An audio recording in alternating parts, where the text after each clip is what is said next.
It is best to stay away from that person. At a pre-marriage meeting with both families, my grandmother suddenly spoke in a way I had never seen before. I felt the atmosphere freeze. With her mysterious ability, my grandmother pointed out to a man in front of her, and his face quickly turned pale. This person has many dark spirits attached to him. My grandmother certainly said that. This is a story about my grandmother and her mysterious ability. My name is Lana, and at that time, I was 33 years old and running a venture company. My family, which is my parents, younger brother, and grandmother, and our family was very close-knit. The only thing that set us apart from other families was my grandmother's mysterious ability. She could find lost items, predict sudden visitors, and even the day when relatives would pass away. The pinnacle of her ability was when my grandfather passed away. My grandmother quietly told our family, who were in tears, "Don't cry too much. Grandpa is crying too." She then said that Grandpa had hidden some money behind the closet and that he wanted us to use it. We were shocked when we peeked behind the closet and found an envelope, just like my grandmother had said. My grandmother hated dishonesty, was kind, and was good at cooking. Her favorite phrase was, "Don't do anything bad because God is always watching." I grew up under the care of this grandmother with a mysterious ability, and I graduated from junior college. After working at a regular company for a while, I started a small accessory company because I loved using my hands since I was young, and it eventually led to a successful online sales business. Our small, close-knit company only had a few employees, and we enjoyed working together. One day, I received a phone call. "Hello? I am a futures trading specialist broker." "Oh, I'm not interested in that kind of trading. Excuse me." As soon as the other person started talking, I tried to interrupt and hang up. Then the person said with a laugh, Sorry, it's me, Lana. It's Chase, remember? We met at the reunion." Upon hearing that, I was taken aback. Chase was a classmate from high school. He was great at sports, top of his class, and very popular with girls. After graduating from famous university, he became an elite businessman, working for a famous foreign company. At the recent reunion, we were excited about his entrepreneurship, and we exchanged contact information, hoping to have a conversation as fellow venture capitalists. I remembered that and hurriedly apologized. "Chase? Oh, I'm sorry. You sounded so fishy, so." Come on, not cool, Lana. We exchanged contact information for a reason. Anyway, more importantly, how about having a meal together? I want to talk about business. On that promised day, we met up at the very stylish restaurant. There were couples all around, and I was a little intimidated to talk about business in that kind of atmosphere. Chase arrived a little late, beyond the scheduled time. "Lana, sorry for making you wait. So, how do you like this place?" Yeah, it's really nice, but being surrounded by only couples on a date," I answered honestly. "We should also look like a couple in love, right? And I always liked you." I was surprised by the sudden turn of events. Really? I had no idea." "I thought so. You are a bit dense when it comes to that kind of stuff." He opened the menu in front of me and smiled. I was overjoyed to hear that he liked me. He was my high school Prince Charming. "Since I come to this place often, can I order for us?" Yeah, of course."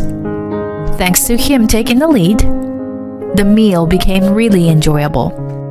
When we were in the middle of our dishes, he brought up the main topic, Well, the main topic is, do you have any interest in investing? Investing is a field that I'm not good at. Even when it comes to company finances, I'm terrible with numbers and just leave everything to our accounting guy, Nathan. To be honest, I'm pretty bad at it. Well, how about I support you and you try investing? And by the way, would you like to have dinner together again next time? I got swept up in his skillful lead and couldn't help but agree. Yeah, let's have dinner together again next time. And so, I became close with him and we regularly had meals together. One day, Chase spoke with an unusually serious expression. I love you from the bottom of my heart, now and forever. That's why I want us to date with the intention of getting married. Chase shows up at our meeting place every time with stylish clothes and a bouquet of flowers. Our relationship is like a dream come true for me. I agreed to his proposal immediately. A few days after the proposal, he said to me in a formal tone, "Now that we're going to be a married couple, can you entrust me with managing our money? It could also be a good deal for your company, you know?" "Are you talking about investing?" "With $50,000, we could double the size of your company by next year. I'm confident." "Okay, I understand. But it's a lot of money, so can you give me some time to think about it? I need to discuss with my employees and family." Feeling overwhelmed by the large sum, I decided to seek advice from people around me. "Lana, do you trust me? It's for our future." Chase spoke to me in a sweet voice, making I felt like a princess, and I had no reason to doubt him. The next day, he called me with a cheerful voice.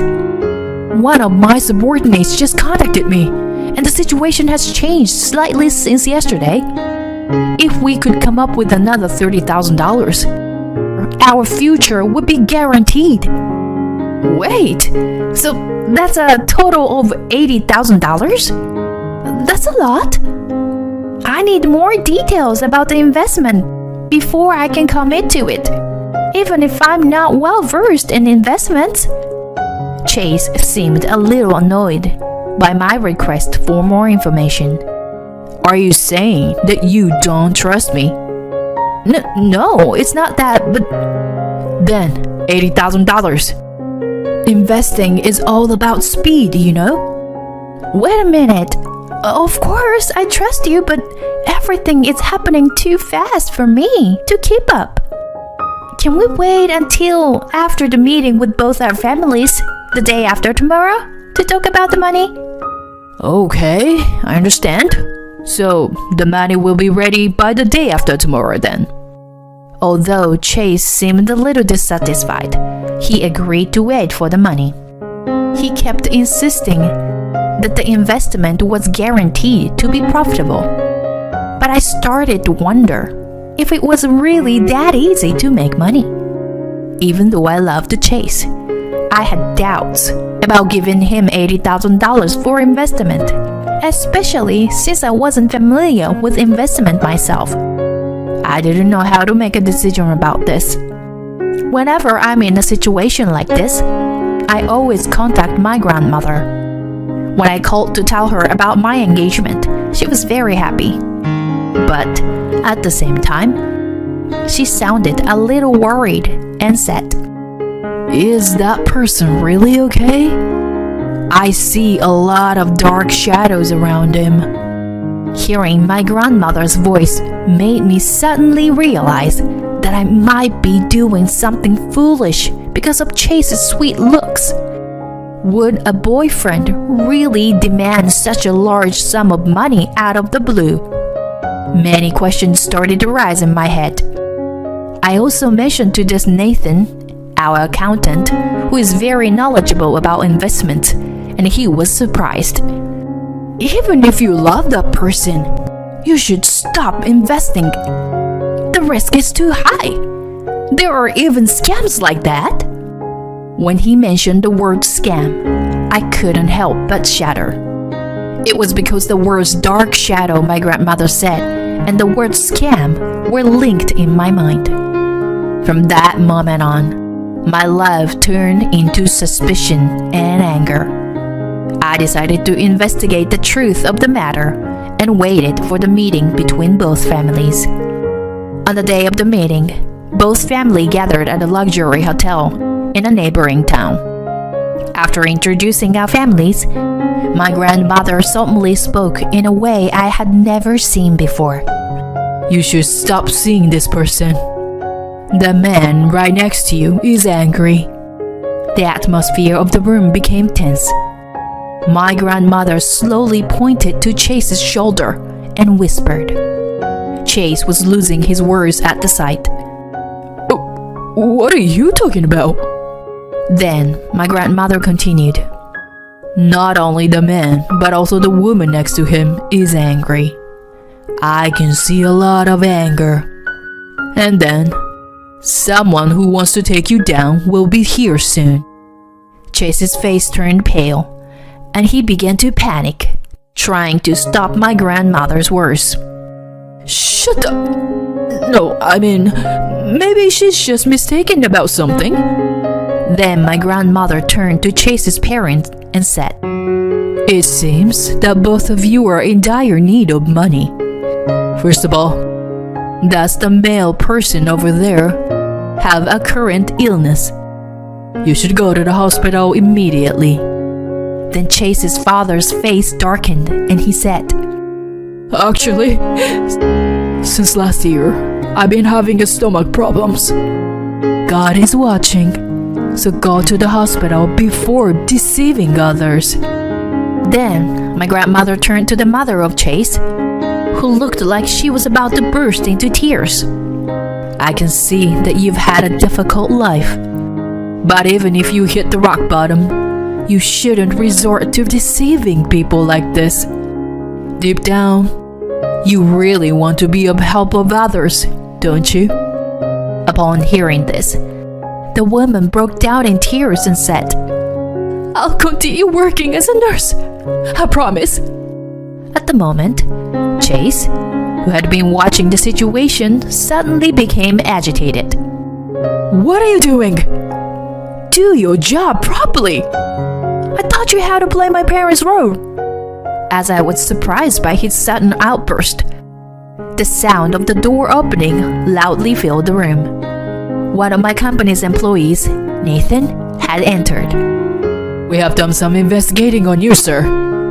We found it suspicious when we heard about the investment offer from Lana." Nathan then opened a file containing the result of his investigation. "Who are you? An outsider? What are you talking about?" Shocked by his loud voice, hotel staff rushed in. "Get out! All of you who have nothing to do with this! Someone remove this man from here!" My grandmother then spoke up saying, "See? I told you. Someone who is inconvenient for you shows up." "What did you say, you old hag?" Witnessing his true nature, Nathan yelled, "Lana, don't be fooled by this man. This is a scam." "What did you say? Don't say stupid things." Still trying to defend himself, Nathan exposed Chase's wrongdoing by showing articles and copies of SNS posts he found on the internet about the fraudulent investment company. Then, my grandmother calmly mentioned the name of a certain bank. "You are keeping the money you took by deceit in the United Bank, right? The account number is..." My grandmother even went as far as to reveal the account number. Nathan raised the memo with the account number on it and breathed heavily. "I'm going to the police now. Come with me. Please, please, stop that. I'll apologize for everything." Can you explain what's going on? I asked in a menacing voice, and Chase started confessing while still bowing down on the ground. The investment was real at first. I had confidence in my investment because I had been working for a foreign company for a long time. And I thought if I could make money, I could face my wife, who looks down on me. What?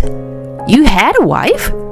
I was stunned by his absurd story. My wife has only lived a wealthy and luxurious life because her family is rich. She's extremely extravagant with money, and I've always been looked down upon by her for being concerned about money. If this investment had gone well, I wouldn't have had to worry about what she said, and everything would have worked out. Listening to Chase's selfish confession, I calmly continued. In other words, you were planning to steal my money and ran away. Is that right? And your parents are also fake. I wondered if they had taken on the role of his parents for the job. And the two of them immediately bowed down on the spot.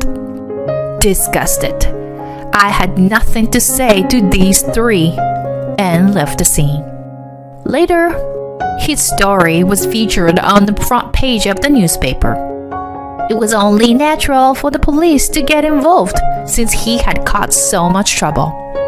It seems that the police had already begun the investigation when Nathan rushed to the police station with the evidence.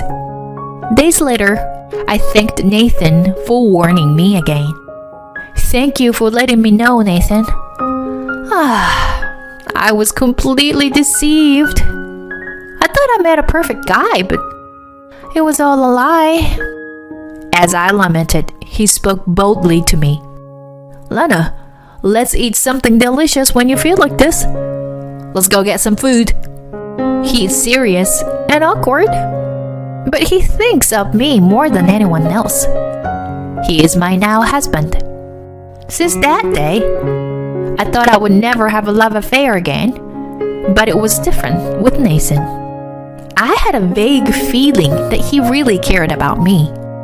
Then one day, Nathan suddenly said to me, Lana, can you introduce me to your grandmother? And if there is no problem with me, will you marry me?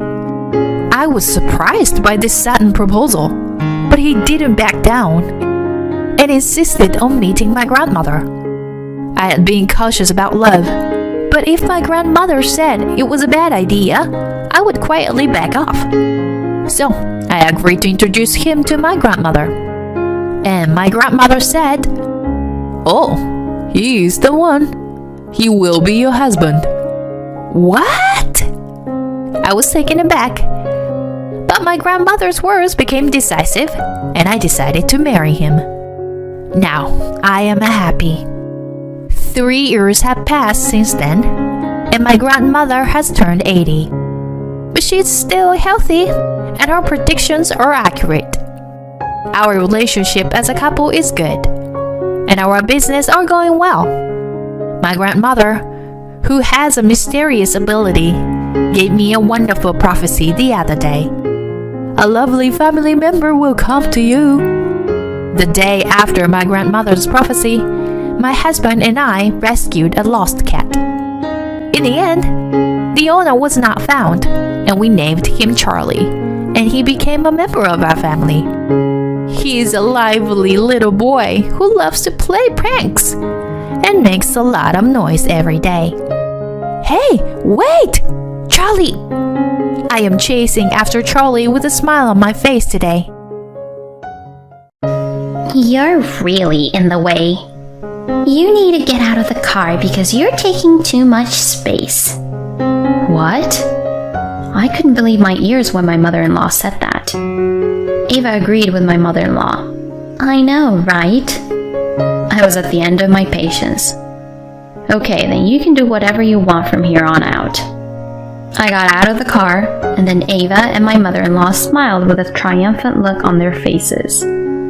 After that, my mother-in-law called me on the phone. Please, come back here right now. My name is Amelia. I'm a 34-year-old office worker. My husband, James, and I have been married for 2 years. We met at a party thrown by a friend. I've been working hard and haven't had much time for relationships. So I had not had a boyfriend for a while, and before I knew it, I was 30 years old. My friend was worried about me and invited me to a party. There I met James, who was the same age as me. Since James and I were the same age, we had a lot in common, and we had a lot of fun talking. We started seeing each other occasionally and started dating. He was kind, funny, and entertained me on our dates by making all kinds of date plans. When I was with him, I was laughing all the time, and my cheeks and stomach muscles felt like they were about to cramp. Our relationship progressed, and after 2 years, we decided to get married. Usually you meet each other's parents when you tell them you're getting married, but I had already met his parents when we were dating. Since he lived with his parents, he would sometimes invite me over to their house for dinner, so I already knew them well. They were very kind to me and treated me like a real daughter. Amelia, you are such a good girl. I wish you would become James' wife. My mother-in-law would often say this, and James would get embarrassed. Mom, don't say things like that all of a sudden. I was so surprised, I almost spat my water out. Oh, it's fine. I'm just saying how I feel. But if you don't propose to her soon, she's going to leave you. Hey, don't say something scary like that. I couldn't help but giggle when I saw James getting really flustered. It makes me smile to see them as a warm and really nice family. My family wasn't like this, and I think that's why I admire them so much. My parents divorced about 18 years ago because of my father's infidelity. I was 16 years old at that time, and I really hated my father for betraying my mother. After that, I didn't trust men much anymore. I guess that's why my marriage was delayed, because I had a slight distrust of men. But I was still able to open my heart to James, and I knew that I could have a warm family with him. This feeling became even stronger when I met my in-laws at my parents-in-law's house. Then I married James. My mother cried when she saw me in my wedding dress. I hope that you can have a warm and happy life. Congratulations on getting married, Amelia. Thank you, Mom. I'm already very happy now, so don't worry about me. When my mother cried, I cried too. After the wedding ceremony, I started my married life with James. We were very happy as newlyweds. I was very happy to be in the same house with James every day, to sleep at night, and to wake up in the morning with him next to me. If I had one complaint, it was that I had to do more of the housework than he did. James can't cook at all because he's lived at home all his life. I told him to give it a try, but he was even more clumsy than I thought he was, and I thought there was going to be some kind of accident, so I decided that I would be in charge of the cooking. But it was hard to come home and cook dinner when I was very tired after working late. To be honest, it sometimes annoys me that James comes home earlier than me and I have to cook dinner while he's lying on the sofa watching TV in my sight. Still, James never complains about my cooking, and he doesn't complain when I work late and cook dinner late, which I appreciate. Even though we are a couple, we are both human beings, so we have our flaws and things that we don't like about each other. I thought that if we were happy for the most part, we would be a good match. So I think that my marriage with James has been more of a happy one. James is still a funny guy and we have the same interests in TV shows, so we don't have to fight over the channels. We were happily married for the next 2 years. 2 years passed and we were still living the same life as before, until one day, James suddenly suggested this to me. I think it's time we live at my parents' house. What? I couldn't understand what James was saying at first. What do you mean? Does that mean you want to move in with your parents? I asked in surprise, and James laughed and said, What else could it mean? Huh? Are you serious? James was a little miffed at my reaction. What, you don't like it? Oh, it's not that. It was too sudden. I was just in shock. Did your mother suggest this? Well, yes, but it's something I've been thinking about for a while. After we spent some time together as a married couple, we'd move back in with my parents. But I had no idea that James was thinking of such a thing. And I had no idea that his in-laws were planning to move in with us too. If that was the case, he should have told me before we got married. But my in-laws are very kind and I've been visiting them regularly since we got married. They treated me well each time and I didn't mind living with them that much. Well, I would have liked to have a little more time alone with my husband though. I agreed to move in with my in-laws. James was very happy we moved as soon as possible. I look forward to living here. I'm glad you're here, Amelia. Please come in and put your things away. Alrighty. I grabbed my luggage and followed my mother-in-law. This is your room starting today. What? It was a small room which seemed to be used as a storage room. Here? Yes. Do you have a problem with it? My mother-in-law looked at blankly and asked me this. I was even more surprised to see my mother-in-law looking at me like that. Oh well, aren't James and I going to be in the same room? He has his own room. There's no room for all your stuff. Well, you can sleep in his room at least. I'll do that. I could not hide my confusion because my mother-in-law had lost all of her gentle atmosphere. When seeing my bewildered face, my mother-in-law said to me with a sly smile, "Were you surprised by my sudden change in attitude? Unfortunately, this is the real me. I've been putting up an act and pretending to be a good person. I've been trying to catch you off guard." What? It's finally worth it that James married you. What do you mean? You'll find out later. My mother-in-law was smiling wryly. I became anxious about my future life living in this house. And the next day, it began. "Amelia, how long are you going to stay in bed? Hurry up and get up and do the housework." My mother-in-law yells at me to wake up. The time is 4 o'clock in the morning. When I was puzzled as to why I had been woken up at such an early hour, my mother-in-law ordered me to leave the garden, prepare breakfast, and pack lunch for my husband.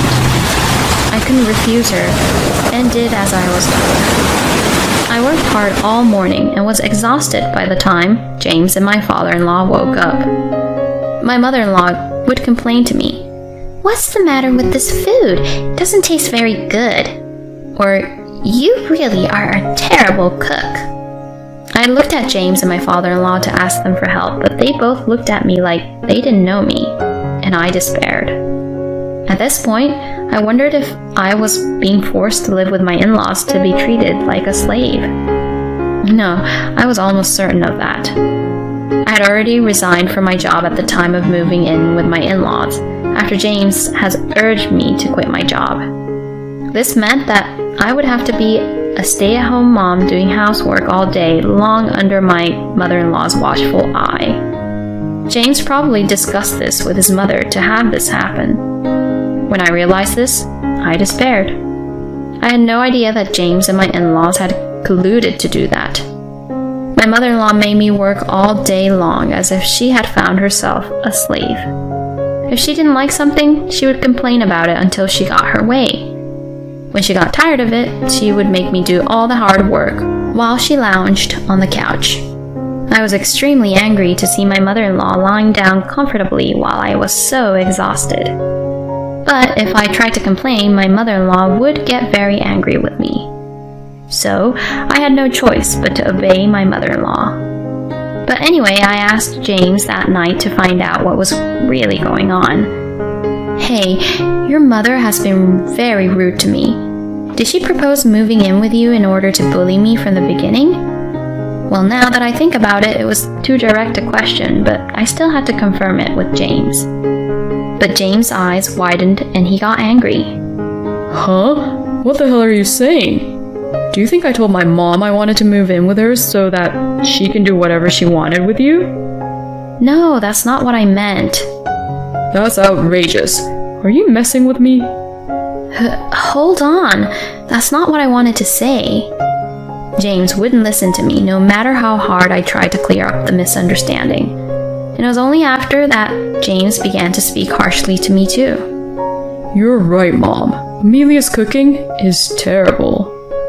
I get that you used to work, but now that you're a housewife, you're going to have to make something a little more decent. Yeah, exactly. You're a useless housewife. That's how my mother-in-law and James got together and abused me.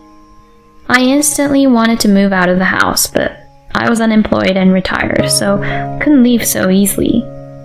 Then my mother-in-law and James continued to abuse me, and a month had passed after moving in.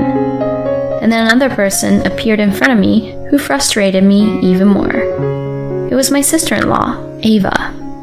Ava got married before James and I did, and I already had 2 children.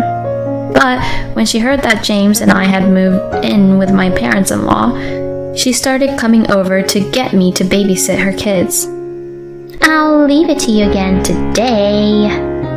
Ava brought her children here and my mother-in-law accepted it as a matter of course, but of course I was the one who took care of the children. Ava's children are 5 and 4 years old, both boys, and they are very naughty, and it is really hard to take care of them.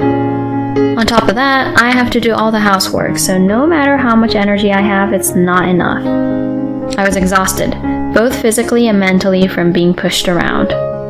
And in the midst of all this, my in-laws planned a family vacation. They wanted to celebrate my mother-in-law's 60th birthday in a big way. I thought I would be staying at home, but my husband appointed me as the driver. Dad isn't allowed to drive because of his leg injury last year, so you have to drive.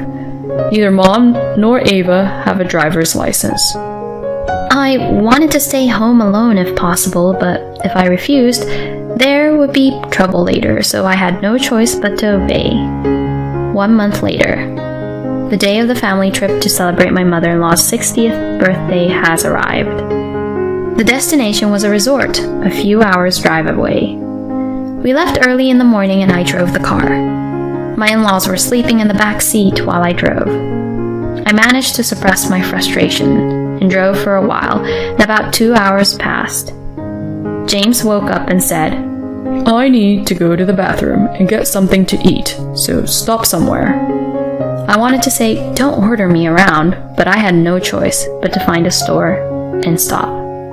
My in-laws all probably would go to the bathroom or something as well.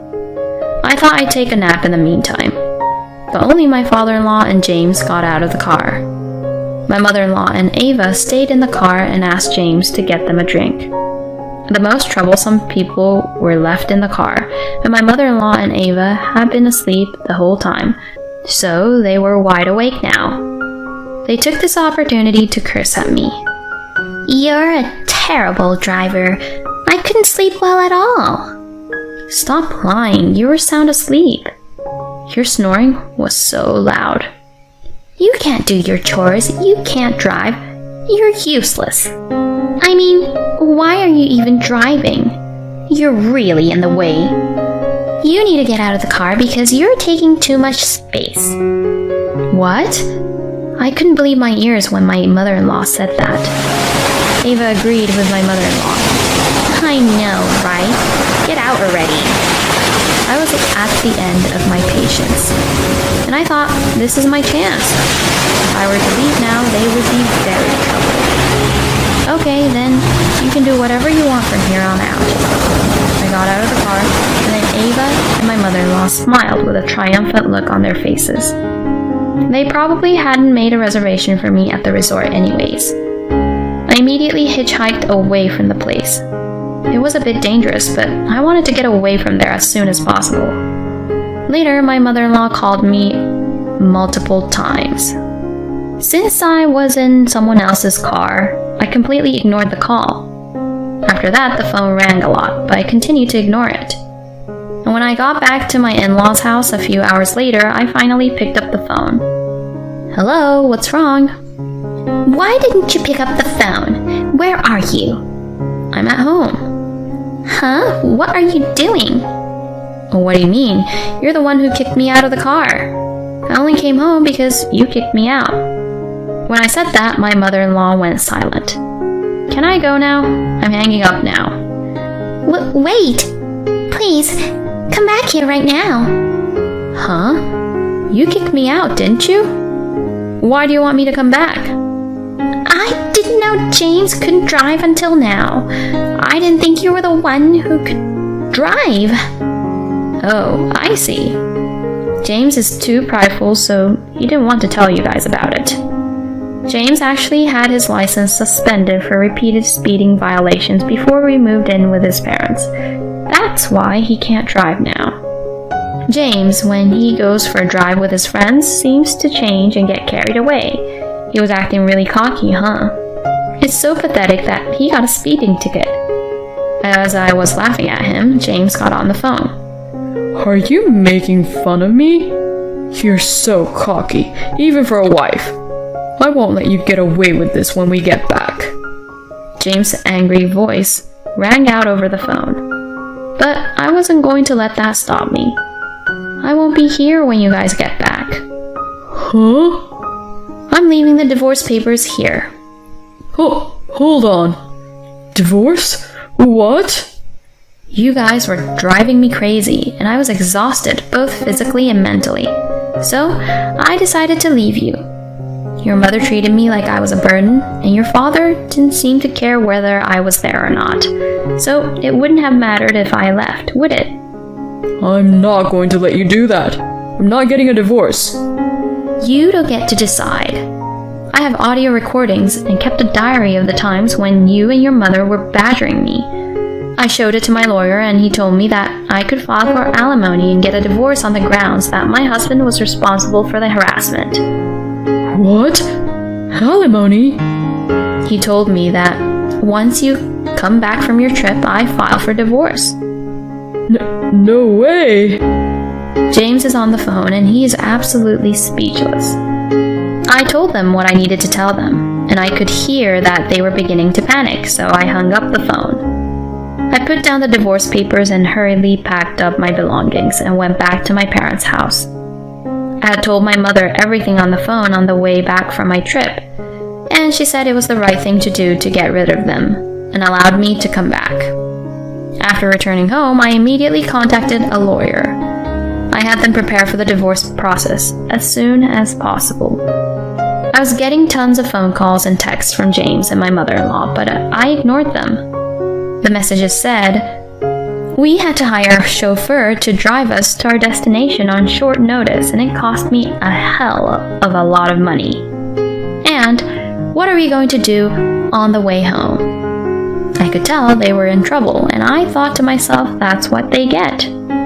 After that, I immediately filed a divorce suit against James through my lawyer, and I also demanded for compensation for the moral harassment.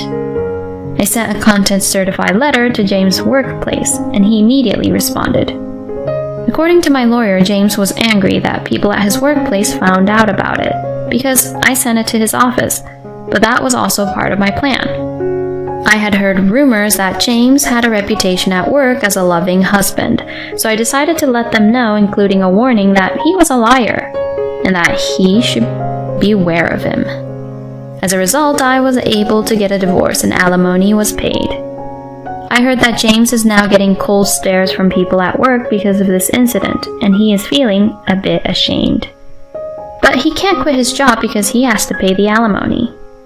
My ex-mother-in-law had to do housework again because she didn't have me to do the work anymore, and Ava still came to their house to ask them to take care of her kids, which resulted in my ex-mother-in-law getting a bad back. Since then, she has had to go to the hospital because of her back problems. Also, Ava was having an affair. It was discovered that she had left her child with her parents in order to go on dates with other men during the daytime. Her husband divorced her and demanded alimony. Ava turned to her parents for help, but her mother was furious with Ava because she hurt her back taking care of her children that she had left with her to go on dates. James texted me and asked me to get back together with him, but I blocked his number and ignored it. Right now, I am living with my mother and found a new job, and I am doing well. I'm not looking for a relationship or marriage for a while, so I'm going to cherish the time I get to spend with my mom now.